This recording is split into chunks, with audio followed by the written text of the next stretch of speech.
कैसे हैं आप सब? क्लास व्लास समझ में आ रही है?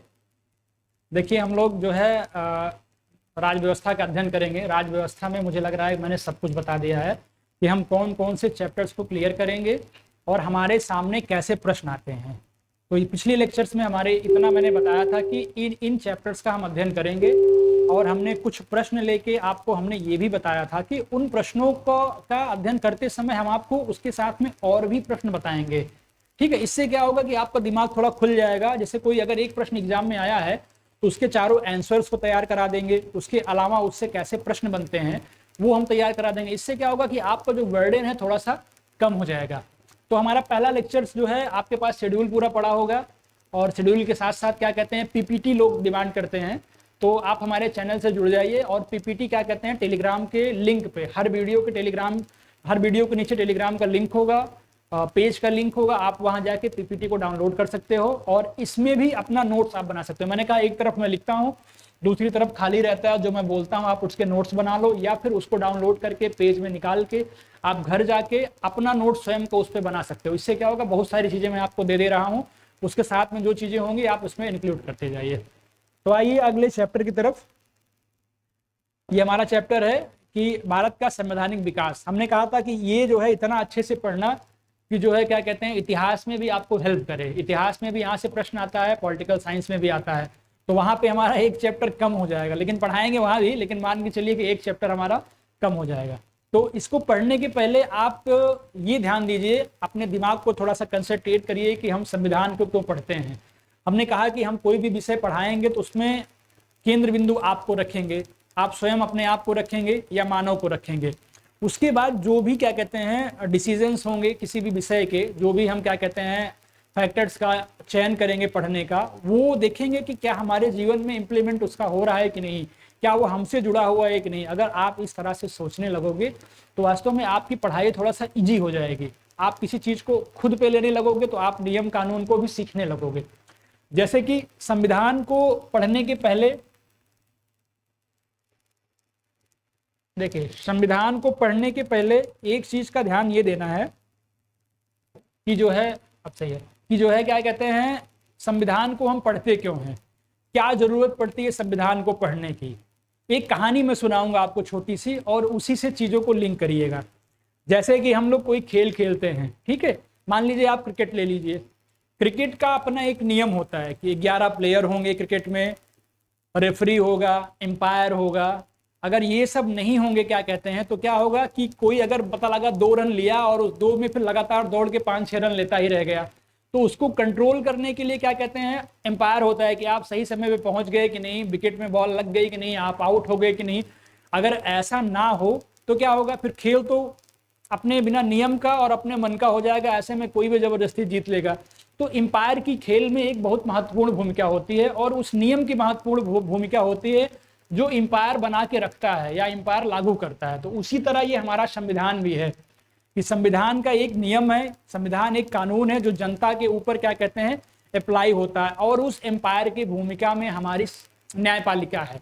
न्यायपालिका नियम बनाती है, इंप्लीमेंट करती है शासन के द्वारा, और क्या कहते हैं उसका क्रियान्वयन करती है कि ये सही से लागू हो रहा है कि नहीं, और जनता में ये विश्वास बन जाता है कि हाँ ये जो नियम कानून बने हैं ये हमारे अधिकारों की रक्षा कर रहे हैं। हमें कोई मारेगा तो उसके लिए हमारे लिए नियम बने हैं कि हम सहारा लेंगे, सुप्रीम कोर्ट का सहारा लेंगे, पुलिस का सहारा लेंगे, किसी का सहारा लेंगे। हर चीज के नियम इसीलिए तैयार करके रखे गए हैं जिससे मनुष्य के सारे अधिकारों की रक्षा होती है।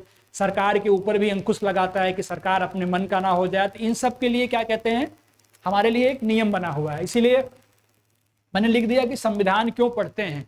जब तक हम ये नहीं जानेंगे कि संविधान है क्या, कैसे हम पे इम्प्लीमेंट होता है, हम क्यों पढ़ते हैं, तब तक आपको चीजें समझ में नहीं आएंगी। तो अब आपको समझ में आ गया कि नहीं, कोई ना कोई नियम होना किसी चीज के लिए बड़ा जरूरी है। जैसे कि आपके माता पिता हैं, अगर वो नियम ना बनाए तो आप फिर अपने मन के हो जाओगे, कहीं भी घूमोगे, किसी के साथ घूमोगे, 12 बजे रात को आओगे, तो उन कहीं ना कहीं वो क्या कहते हैं आपके लिए नियम का काम करते हैं, न्यायालय का काम करते हैं। आपके अंदर डर रहता है कि हमसे कोई गलती ना हो जाए इसलिए मुझे डांट पड़ेगी। तो वैसे ही ये संविधान है। देखिए संविधान क्या है, ठीक है, संविधान क्या है, संविधान एक वैधानिक दस्तावेज है। वैधानिक का मतलब विधियों और कानूनों से क्या कहते हैं भरा हुआ लबालब एक क्या है दस्तावेज है। क्या काम है उसका?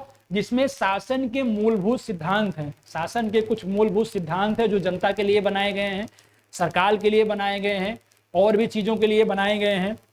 उसी में क्या कहते हैं, उससे क्या होता है सिद्धांत से, जिससे किसी देश या राज्य का शासन चलता है। मतलब इस दस्तावेज से, इस नियम से किसी देश का या क्या कहते हैं राज्य का शासन चलता है। और कैसे चलेगा वो इस दस्तावेज में, वैधानिक दस्तावेज में दिया है। वैधानिक इसलिए कि लीगल है, जिसको मानना ही पड़ेगा, जिसको नियम संगत के तहत, जैसे आप कहते हैं नहीं कि विधेयक लाना पड़ता है किसी नियम को पास कराने के लिए, तो इस तरह जो हमारी सरकार है, हमारे ऊपर गवर्निंग बॉडी में लोग बैठे हैं, उनके माध्यम से हम नियम बनाते हैं, कई रास्तों से पास कराते हैं, उसके बाद ये वैधानिक दस्तावेज बनता है। फिर उसके बाद जिसपे मानव जीवन पे या फिर क्या कहते हैं किसी संस्था पे, किसी देश पे, किसी राज्य पे ये क्या होता है, लागू होता है।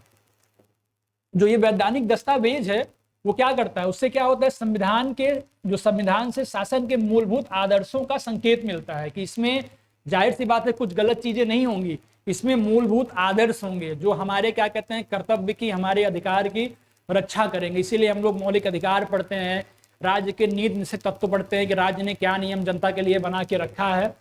फिर इन आदर्शों से यह स्पष्ट होता है कि सरकार के अंग किस प्रकार से कार्य करेंगे। जो सरकार के अंग हैं, राज्यपालिका, न्यायपालिका, ये सारी चीजें, संसद है, राष्ट्रपति है, ये सब सरकार के अंग हैं, मंत्रिपरिषद है, ये किस तरह से कार्य करेंगे वो इसमें नियम होता है। उनके बीच किस प्रकार के अंतर संबंध व शक्तियों के संतुलन होगा, ये होता है कि आपके माता के पास क्या शक्ति संतुलन है, पिता के पास क्या है, या उस अंपायर के पास क्या है, अंपायर क्या क्या कर सकता है, वो सारे नियम इसी तरह के इसमें जो है अंतर संबंध है कि आपका क्षेत्र बटा हुआ है, राज्य का अपना क्षेत्र बटा हुआ है, केंद्र का बटा हुआ है। कुछ हद तक केंद्र राज्य में हस्तक्षेप करता है, लेकिन कुछ शक्तियां राज्य के पास अपने आप स्वतः है। इसीलिए मनुष्य के पास भी कुछ अपनी शक्तियां हैं कि राज्य भी हस्तक्षेप या कोई नियम नहीं कर सकता है। कोई अगर व्यक्ति या कोई कानून हस्तक्षेप करता है तो उसके लिए भी हमारे पास लॉज बने हुए हैं, कानून बने हुए हैं कि हमारे अधिकारों की रक्षा हो। आगे देखिए, सरकार के साथ जनता के संबंधों का भी निर्धारण क्या करता है, ये वैधानिक दस्तावेज जो है सरकार के साथ साथ जनता के संबंधों का भी निर्धारण करता है। और क्या कहते हैं, ये राजनीतिक व्यवस्था का निर्धारण करता है, राजनीतिक व्यवस्था के ढांचा का निर्धारण करता है कि राजनीति जो सरकार बनती है कैसे चलेगी, कितने मंत्री होंगे, कौन कौन लोग होंगे, जनता पे कितना ये कार्य करेंगे, कौन कौन से नियम बनाएंगे, किसको मंत्री चुनेंगे, ये सारे नियम क्या कहते हैं इसमें बनाए गए हैं। ठीक है, और इसका दर्शन क्या है, अगर संविधान का दर्शन डिफरेंट होगा, पहले जान लीजिए, संविधान का दर्शन डिफरेंट होगा, अगर किसी राज्य का कह सकते हैं दर्शन डिफरेंट होगा, तो ये दर्शन क्या करता है, ये दर्शन निर्धारित करेगा कि किस प्रकार की सरकार है, समाजवादी सरकार है, पूंजीवादी सरकार है, किस तरह की सरकार है, वो क्या करेगा, ये संविधान का दर्शन निर्धारित करेगा। अमेरिका में किस तरह की सरकार है, भारत में किस तरह की सरकार है, या अन्य राज्यों में किस तरह की सरकार है, वो क्या निर्धारित करता है, वो ये दर्शन निर्धारित करता है। तो मेरा उद्देश्य है कि अभी सिर्फ क्या कहते हैं संविधान को बताना और आपके दिमाग को खोलना, फिर हम आगे अपने पहले चैप्टर पे आएंगे संविधान के, भारत के संवैधानिक विकास पे, जो संविधान का विकास हुआ है उत्तरोत्तर काल में किस किस तरह से, फिर उस पे आएंगे। देखिए, ये जो विधि होगी, ये एक विधि होगी जो निर्धारित करेगी कि सरकार क्या कहते हैं किस प्रकार चलेगी, और ये विधि जनता के विश्वास व उनकी आकांक्षाओं को प्रतिबंधित करेगी। जनता का अटूट विश्वास इससे बना होना बहुत जरूरी है। जनता का विश्वास रहेगा तो जनता सड़कों पे नहीं आएगी, हंगामे नहीं करेगी। अगर जनता कहेगी हाँ हमारे पक्ष में कानून सरकार ले आई है, हमारे पक्ष में कानून बना हुआ है, तो उसको कोई समस्या नहीं होगी, वो उसको सर्वोपरि सही तरीके से मान लेगी। ठीक है, और देखिए, संविधान देश के नागरिकों के लिए कुछ अधिकार सुनिश्चित करता है और कर्तव्यों को भी निर्धारित करता है कि नागरिकों के कौन कौन से अधिकार होंगे और उनके क्या क्या कर्तव्य होंगे। इसके लिए आपका मौलिक अधिकार बनाए आगे पढ़ेंगे, मौलिक कर्तव्य बने होंगे। जो आपके कर्तव्य, राज्य सरकार आपको कहाँ कहाँ छूट देती है और आपके किन अधिकारों की रक्षा करती है। ठीक है, अब आगे जो है संवैधानिक विकास पे आएंगे, जो हमारा पहला टॉपिक है। पहला टॉपिक हमारा क्या था, भारत का संवैधानिक विकास। ठीक है, देखिए, जो भारत का संवैधानिक विकास है, ये जो है महारानी एलिजाबेथ के काल में जो है 1600 ईस्वी के आसपास जो है ईस्ट इंडिया कंपनी जो है भारत में प्रवेश की। ठीक है, तो भारत में प्रवेश जब ईस्ट इंडिया कंपनी की, तो वो क्या कहते हैं, पहले उसका उद्देश्य क्या था, व्यापार करना। लेकिन धीरे धीरे व्यापार करने के साथ उन्होंने कुछ अधिकार भी प्राप्त करना शुरू कर दिया, जैसे बंगाल, उड़ीसा, इन सब राज्यों को क्या कहते हैं अपने अंतर्गत ले लिया। जैसे देखा जाए तो इनका नियम क्या था, कुछ नियम जो है ईस्ट इंडिया कंपनी के तहत फिर आ गए, कुछ जो है ब्रिटिश क्राउन के अंतर्गत है। शुरुआत में जो क्या कहते हैं अधिकार थे वो क्या किसके थे, ईस्ट इंडिया कंपनी के थे। धीरे धीरे जब क्या कहते हैं लोगों को लगा कि नहीं कंपनी तो पूरा हस्तक्षेप करती जा रही है, तो धीरे धीरे इस पे अंकुश लगाने वाले लोग महारानी या फिर केंद्र सरकार में जो था उन्होंने धीरे धीरे इस पे अंकुश हटाना शुरू कर दिया। इसलिए पहला प्रश्न आपसे बनता है कि कौन सा ईस्ट इंडिया कंपनी के अंतर्गत आता है या कौन सा ब्रिटिश क्राउन के अंतर्गत आता है। तो सिंपल सी बात है, 1773 से जो रेगुलेटिंग एक्ट से शुरू हुआ 1853 तक, इसको हम कंपनी के अधीन रखते हैं, नियम कानून या विकास। और इसके बाद जो विकास हुआ 1858 से लेके 1947 तक, या जो अब होता आ रहा है, उसके बाद तो स्वतंत्र हो गए, भारत के अधीन आ गया, उसको वहां तक क्या था, ब्रिटिश क्राउन के अंतर्गत था। ठीक है, अभी इन चीजों को बहुत धीरे धीरे छोड़ते चल रहे हैं, इसलिए कि अभी जब मौलिक अधिकार पढ़ाएंगे, नागरिकता पढ़ाएंगे, तो इन्हीं चीजों का विस्तृत वर्णन करेंगे। और आप कोशिश करिए जो बोलते हैं उसको साइड में लिखते चलिए, और आगे जब इसको हम खोल के बताएंगे तो आप बड़ा चैप्टर करके यहीं इसको पॉइंट फॉर्म में लिख सकते हैं। जो इंपॉर्टेंट चीजें होंगी ऐसे पॉइंट फॉर्म में लिख लेंगे। इससे क्या होगा कि आपका एक पेज में पूरा संवैधानिक विकास का नोट्स बन जाएगा, आपको इसके अलावा कुछ ज्यादा एफर्ट करने की जरूरत नहीं पड़ेगी। देखिए 1773 का रेगुलेटिंग एक्ट, ठीक है, इसमें क्या था, इसका उद्देश्य क्या था, इसका उद्देश्य था कि कंपनी में व्याप्त थी, मतलब इनका उद्देश्य पहले जो शुरू में था वही था जो हमने आपको बताया, और जो कंपनी में व्याप्त भ्रष्टाचार था, कुशासन था, उसको दूर करना था। इन्होंने कहा कि हम अगर ये नियम बना रहे हैं तो हम क्या करेंगे, हम कंपनियों में व्याप्त भ्रष्टाचार को, कुशासन को क्या करेंगे, दूर करेंगे। और दूसरी तरफ क्या था कि इनमें प्रावधान थे कि बंगाल के गवर्नर को गवर्नर जनरल ऑफ बंगाल कहा गया। और कौन बनाया, वारेन हेस्टिंग बंगाल के पहले गवर्नर जनरल बने। ये आपका पहला प्रश्न यहां से पूछा जाता है कि किस रेगुलेटिंग एक्ट के तहत या किस नियम के तहत बंगाल के गवर्नर को गवर्नर जनरल कहा जाने लगा, या फिर पहला क्या कहते हैं गवर्नर जनरल कौन था। इस तरह के प्रश्न बनते हैं। तो आपको मेरे पीपीटी में ही हर टॉपिक पे प्रश्न बनते मिलते चले जाएंगे। ठीक है, तो ये समझ में आ गया। आगे चलिए, जैसे ये पूछता है ऑप्शन में कभी कभी कि इसका उद्देश्य क्या था, तो दे देगा भ्रष्टाचार दूर करना, कुशासन दूर करना, नई सरकार बनाना, इस तरह का था। ठीक है, या फिर दे देगा कि ब्रिटिश राज्य को आधिपत्य करना, या फिर भारत को आजाद कराना। बहुत सारे ऐसे ऑप्शन में दिया हुआ प्रश्न आया हुआ है, तो ये आपको क्या कहते हैं देखना पड़ेगा। अब इसी में क्या है, इसके प्रमुख प्रभाव निम्नलिखित थे। हम बताने से अच्छा हमने कहा कि एक पीपीटी के माध्यम से आपको बताएं, ताकि इसको आप ले लीजिए और इसी पे नोट्स बना लीजिए, और इसको अगर आप रिवीजन करोगे तो बड़ा जल्दी हो जाएगा। ये 15 पीपीटी मुश्किल से होगी और 10-10 पेजेस की होगी, 15 धामा 150। लेकिन अगर आप इसको रिवीजन करने बैठोगे तो मुझे लग रहा है आई होप 1 से 2 घंटे में आप पूरा पीपीटी पढ़ के रिवीजन कर सकते हो अच्छे से। इस तरह मैं बनाऊंगा उसको। क्या था, गवर्नर जनरल की सहायता के लिए 4 सदस्यीय कार्यकारिणी परिषद का गठन किया गया। और कभी कभी इनके नाम पूछता है, याद कर लीजिएगा, जॉन मॉनसन थे, फिलिप फ्रांसिस थे, जॉन क्लेवरिंग थे और रिचर्ड बारवेल थे। यहां से एक प्रश्न आपका तैयार होता है।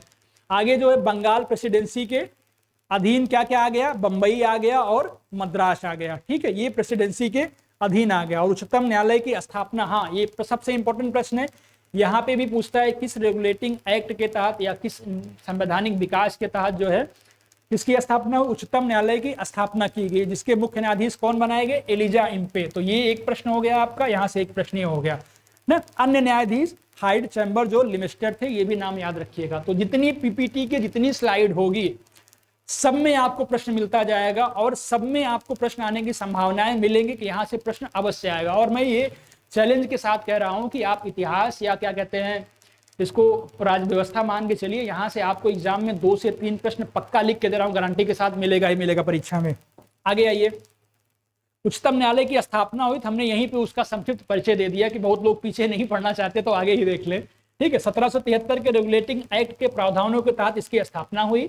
1774 ईस्वी में कलकत्ता में उच्चतम न्यायालय की स्थापना हुई। फिर भारत का शासन अधिनियम 1935 के अंतर्गत क्या कहते हैं चलाया जाता था। अक्टूबर 1937 को दिल्ली में संघीय न्यायालय की स्थापना हुई, जो अभी दिल्ली में प्रेजेंट टाइम में है।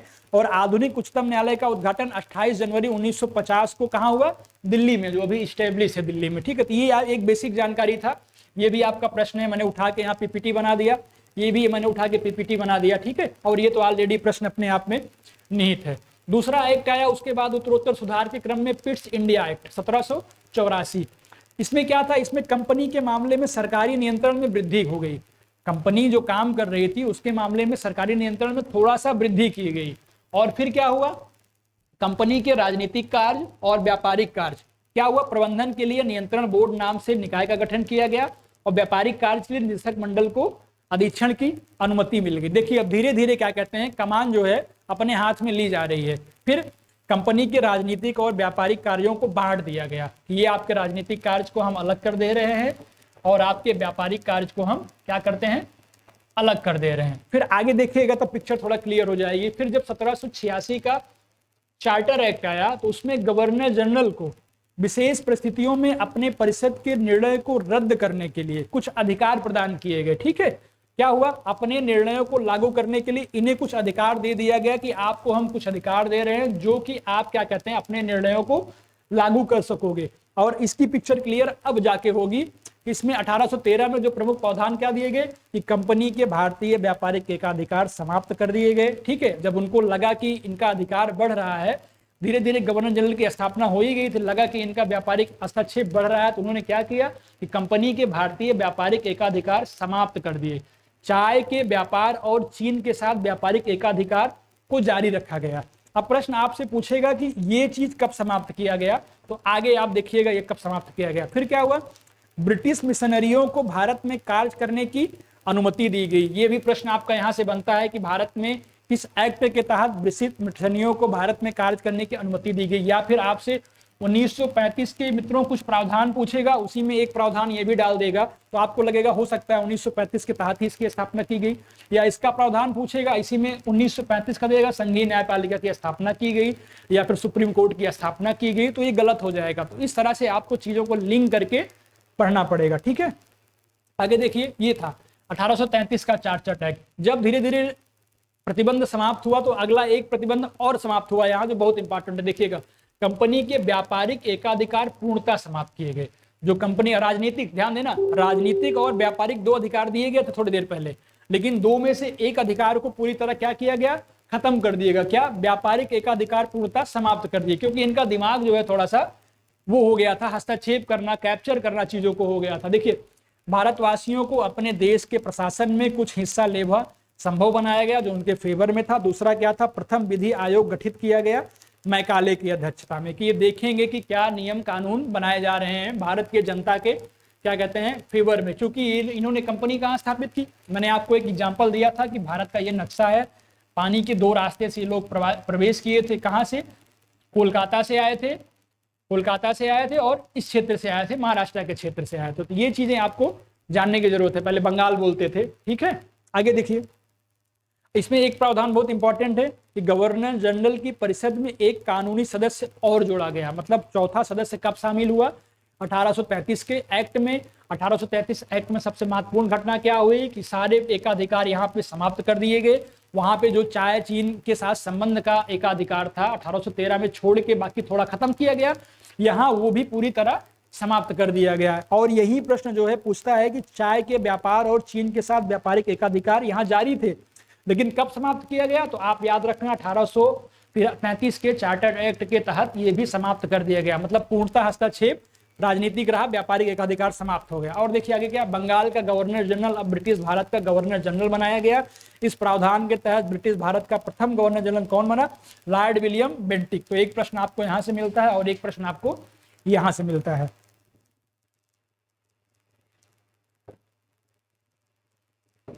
आगे देखिए, इसमें क्या है, भारतीय शासन अधिनियम 1858 जस्ट उसके बाद आया हुआ है। इसमें क्या प्रावधान था, भारतीय प्रशासन का नियंत्रण भारत राज्य सचिव नियुक्त किया गया और भारत के गवर्नर जनरल का नया नाम बन गया। क्या बन गया, अब उसको गवर्नर जनरल ना बोल के इस एक्ट के तहत उसको हम लोगों ने क्या नाम दे दिया, वायसराय बोलने लगे। और प्रथम वायसराय कौन बना, लॉर्ड कैनिंग। ये भी प्रश्न आपसे पूछेगा कि भारत में ब्रिटिश क्राउन का प्रत्यक्ष प्रतिनिधि ये था, मतलब ब्रिटिश क्राउन ने इसको स्वयं चुन के भेजा था और इसका नाम क्या रख दिया, गवर्नर जनरल से हटा के वायसराय कर दिया। मतलब 1858 के पहले जो है गवर्नर था और 1858 के बाद क्या बन गया, ये वायसराय बन गया। तो ये चीज आप याद रखिए, यहां से भी प्रश्न बनता है। और ये बहुत इंपॉर्टेंट है, भारत राज्य का सचिव, बोर्ड ऑफ डायरेक्टर की स्थापना हुई और बोर्ड ऑफ कंट्रोल, दोनों के समस्त अधिकार भारत के राज्य सचिव को दे दिए। जो ये पहले बना था 73 के बाद, उसको दोनों के अधिकार एक आदमी को दिए गए, भारत के सचिव को। मतलब धीरे धीरे हम लोग संविधान की तरफ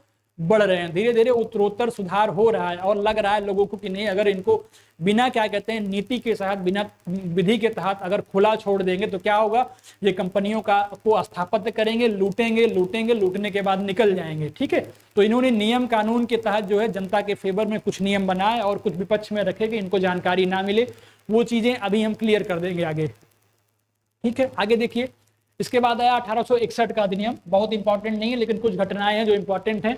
अध्यादेश जारी करने की शक्ति वायसराय को दे दी गई कि आप कोई नियम या अध्यादेश है आप उसको जारी कर सकते हैं, और राज्य विधान परिषदों का गठन करने की शक्ति दी गई। इसमें ये प्रावधान मिले, और क्या था, विभागीय प्रणाली, पोर्टफोलियो प्रणाली को मान्यता, ये नहीं आता प्रश्न में। ये देखिए वो इंपॉर्टेंट आता है, मद्रास बंबई प्रेसिडेंसियों को विधायी शक्तियां देकर विकेंद्रीकरण करने की शुरुआत हुई। तो पहली बार विकेंद्रीकरण की जो नीति थी वो जो है यहीं से पड़ी थी। ठीक है, उसके बाद वायसराय को कार्यकारी परिषद में भारतीयों को गैर सरकारी सदस्यों के रूप में मनोनीत करने का अधिकार दे दिया। कहीं ना कहीं क्या कहते हैं, 1857 की क्रांति शुरू हो गई थी और विद्रोह छुड़ चुका था, और विद्रोह छिड़ने के बाद जो है धीरे धीरे हमारे फेवर में चीजें सुधार में आ रही थी, आने लगी थी। और देखिए भारत परिषद अधिनियम जब 1892 का बना तो इस पे पिक्चर पूरी क्लियर हो जाती है कि केंद्रीय विधान परिषद के भारतीय सदस्यों को बजट पर अपने विचार प्रकट करने का अधिकार दे दिया। ये अपने आप में एक बहुत बड़ी उपलब्धि थी। किसको दिया गया, भारतीय सदस्यों को, जो सदस्य उसमें शामिल होते थे बोर्ड में, उनको क्या कहते हैं बजट पर विचार करने का अधिकार दिया गया। और सार्वजनिक हितों के मामलों में केंद्रीय विधान परिषद के, जो केंद्रीय विधान परिषद में भारतीय शामिल थे, उन सदस्यों को 6 दिन की पूर्व, मतलब अगर आप प्रश्न पूछिए लेकिन 6 दिन के पहले बता दीजिए, यानी कि अगर आप 6 दिन पहले बता दोगे तो वो निर्णय लेंगे कि आपको उत्तर किस तरह का देना है और क्या कहते हैं आपको प्रश्न पूछने देना है कि नहीं देना है। यूं ही समझ लीजिए, पूरक प्रश्न पूछने तथा मतदान का अधिकार नहीं। सबसे इंपॉर्टेंट तो ये था, पूरक प्रश्न डायरेक्ट कोई चीज नहीं पूछ सकते थे, और मतदान का अधिकार नहीं था। जब मतदान का अधिकार नहीं होगा तो हम सरकार नहीं बना पाएंगे। असली सरकार बनाने का होता है जब चीजें जनता के हाथ में आ जाए, जनता अपने फेवर के आदमी को चुने। मतलब अभी देख रहे हैं आप जो है भारतीयों के फेवर में, मतलब हम लोग कहाँ जा रहे हैं, पिक्चर क्लियर करने का मतलब हम लोग कंपनी के शासन के तहत ब्रिटिश क्राउन के माध्यम से होते हुए भारतीयों तक सत्ता कैसे आती है। और इसके पीछे एक इतिहास का बैकग्राउंड भी चलता है। कल हमारे इतिहास की पहला लेक्चर होगा तो ये आप याद रखिए, वहां पे इतिहास में क्या उठापटक हो रही थी जिसके लिए हम धीरे धीरे ये कार्य कर रहे थे, वहां आपको ये जानकारी, ये पिक्चर क्लियर होगी कि ऐसा क्या आया कि धीरे धीरे हमारे फेवर में सारी चीजें सुधरने लगी थी। और देखिए पूरा ये तो हो गया कि मतलब क्या था, पूरक प्रश्न पूछने था, मतदान का अधिकार नहीं दिया गया, सीमित अर्थों में निर्वाचन पद्धति आरंभ हो गई थी। मतलब ये कह लीजिए कि यहाँ पे धीरे धीरे निर्वाचन पद्धति की शुरुआत या नींव पड़ चुकी थी, कुछ ही मामलों में भारतीयों को छोड़ दिया जाए तो। अब भारत परिषद अधिनियम आता है, इसके प्रावधान जो है थोड़ा इंपॉर्टेंट है। क्या है, ब्रिटिश भारत में सर्वप्रथम सांप्रदायिक निर्वाचन या पृथक निर्वाचन के अंतर्गत मुसलमानों को शामिल किया गया। ये बात याद रखना, दे सकता है भारतीयों में जो सांप्रदायिक निर्वाचन हुआ था पहली बार किसको शामिल किया गया, मुसलमानों को शामिल किया। इसके तहत वायसराय की कार्यकारी परिषद में सर्वप्रथम किसी भारतीय, नाम क्या था, एसपी सिन्हा, सत्येंद्र प्रसाद सिन्हा को शामिल किया गया। ये भी बहुत इंपॉर्टेंट प्रश्न है। अगला प्रश्न क्या बनता है, भारत परिषद के सदस्यों को बजट एवं लोकहित के विषयों की विवेचना करने, प्रस्ताव लाने, पूरक प्रश्न पूछने का अधिकार दिया गया। ये सबसे महत्वपूर्ण होता है। यहाँ हमें काफी हद तक क्या कहते हैं आजादी मिल गई थी। क्या मिल गया, परिषद के सदस्य जो परिषद में शामिल थे उनको बजट एवं लोकहित के विषयों की विवेचना करने, प्रस्ताव लाने या पूरक प्रश्न पूछने का अधिकार मिल गया। 1909 के भारतीय प्रश्न अधिनियम के बारे में प्रसिद्ध कथन क्या था कि गांधी जी कहते हैं इस एक्ट ने हमारा सर्वनाश कर दिया। मतलब क्या, सर्वनाश क्यों कर दिया, रैमजे मैकडॉनल्ड क्या कहते हैं, ये सुधार प्रजातंत्रवाद और नौकरशाही के मध्य एक अधूरा और अल्पकालिक समझौता है। इनके फेवर में लगा थोड़ा बहुत काम कर रहे हैं, लेकिन इन्होंने कहा इस एक्ट ने हमारा सर्वनाश कर दिया। क्यों कर दिया, क्यों कहा इन्होंने इसलिए कहा ब्रिटिश भारत ने सर्वप्रथम मुसलमानों को शामिल कर दिया। और दूसरी बात है परिषद के सदस्यों को बजट एवं लोकहित के विषयों की विवेचना करने, प्रस्ताव लाने, पूरक प्रश्न पूछने का अधिकार दिया, परंतु पूरे भारतीयों को नहीं दिया। निर्वाचन पद्धति नहीं शुरू किया। निर्वाचन पद्धति कब शुरू किया, 1919 का अधिनियम देखिए। इसमें क्या किया, इसमें प्रांतीय विषयों का आरक्षित और हस्तांतरित में विभाजन कर दिया। जो चीजें स्थानीय स्तर पे होती थी, स्थानीय स्तर पे जो चीजें थी उसका क्या किया, प्रांत में क्या कहते हैं आरक्षण और हस्तांतरित में विभाजन किया, और प्रांतों में यहाँ पे द्वैध शासन प्रणाली लागू हो गई। ठीक है, आगे देखिए, सांप्रदायिक आधार पर निर्वाचन प्रणाली का विस्तार हुआ। फिर क्या हुआ, सिखों और भारतीय ईसाइयों और आंग्ल भारतीयों तथा यूरोपियों को भी शामिल कर लिया गया, उनके साथ मिलकर एक प्रत्यक्ष निर्वाचन का प्रावधान कर दिया गया। फिर केंद्र में द्विसदनीय विधायिका लागू हुई। ये प्रश्न आपसे बार बार पूछता रहता है, ये आता है इसके पीछे जो 1909 वाला बताया, वो भी प्रश्न बार बार पूछता है। फिर इस अधिनियम में पहली बार उत्तरदायी शासन शब्द का प्रयोग किया गया। अब उत्तरदायी का अर्थ समझिएगा और फिर देखिएगा इसका मतलब क्या था।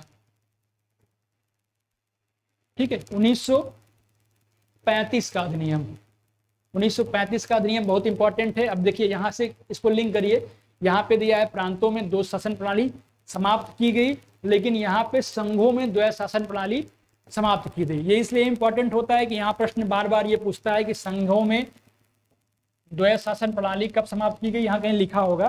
तो इस समय प्रांतों में समाप्त थी, केंद्र में लागू थी, और जो केंद्र में लागू थी वो भी देखिए गठन कब हुआ इसका, संघीय लोक सेवा आयोग का इसी अधिनियम के तहत हुआ। अखिल भारतीय संघ की स्थापना भी इसी अधिनियम के तहत हुई। द्वै शासन की स्थापना भी इसी अधिनियम के तहत हुई, और प्रांतों से समाप्त करके संघ में लागू हुआ, केंद्र में लागू हुआ। स्वायत्तता क्या थी, प्रांतों को था उत्तरदायी शासन, प्रांतों को दोहरे शासन के स्थान पर दिया गया था, वो तो हमने आपको पीछे क्लियर कर दिया। देखिए इसका प्रमुख प्रावधान क्या था, आप समझ लीजिए। सांप्रदायिक तथा वर्गीय मतदाता मंडलों का, देखिए इसमें इनको जोड़ा गया, और महत्व इसका क्या था, भारत के वर्तमान संवैधानिक ढांचे का आधार स्रोत बना था।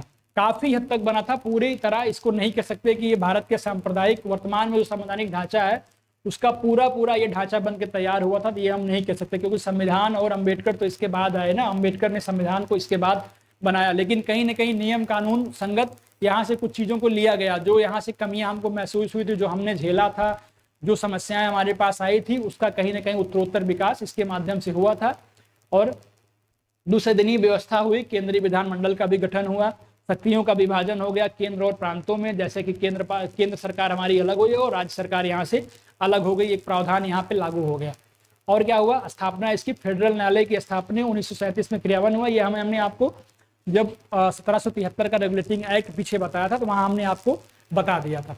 फिर आया भारत शासन अधिनियम 1935, जवाहरलाल नेहरू ने क्या कहा था, पिक्चर क्लियर करिए, कि एक कार जिसमें ब्रेक तो है पर इंजन नहीं है, मतलब दिया तो गया लेकिन कुछ हद तक दिया गया, ब्रेक तो है लेकिन इंजन ही नहीं है। गुलामी का अधिकार मिला कहते थे, और दास्ता का आज्ञा पत्र बोलते थे। लेकिन अनुदेश प्रपत्र में अंतर्विष्टि क्या थी, राज्य के निम्नलिखित तत्व के रूप में समाविष्टि हुआ भारत के संविधान में, जिसको 1965 में अंगीकृत किया गया। ठीक है, तो ये चीजें तब थोड़ा पिक्चर क्लियर होगा जब आप इतिहास के पहलू को धीरे धीरे लेके चलोगे। अभी तो सिर्फ हमने प्रश्न आपको बताया कि ऐसे ऐसे प्रश्न यहाँ से बनते हैं। और 1935 क्यों इंपॉर्टेंट था, 1919 क्यों इंपॉर्टेंट था, ये सारी चीजें हमने क्लियर कर दिया। अब इसके बाद जो हमारा अगला चैप्टर होगा वो इसी का बेस होगा, तो आप लगातार कंटिन्यू जुड़े रहिए। हो सकता है कि हमारी क्लासेस सैटरडे संडे से लाइव हो जाएं और हम लाइव ही क्लास लें, तो जो 2 विषय होंगे हमारे वो सैटरडे संडे को लाइव चलेंगे। बाकी क्लासेस जो हम सैटरडे संडे को रिकॉर्ड करके इसलिए डालते हैं कि समय अभाव रहता है नौकरी में होने से, क्योंकि फ्री बच्चों का ये रहता है कि पहले मैं जॉब के पहले पढ़ाता था तो बच्चों ने कहा कि नहीं पढ़ाइए, और उनको हमसे मोटिवेशन मिलता है, क्लासेस अच्छी मिलती है, तो हम लगातार उनके साथ उतर जाते हैं मैदान में। तो क्लासेस फ्री ऑफ कॉस्ट हैं, आराम से आप इसका एंजॉय करिए, और जहाँ जो समस्या हो आप पूछते रहिए हमसे। धन्यवाद।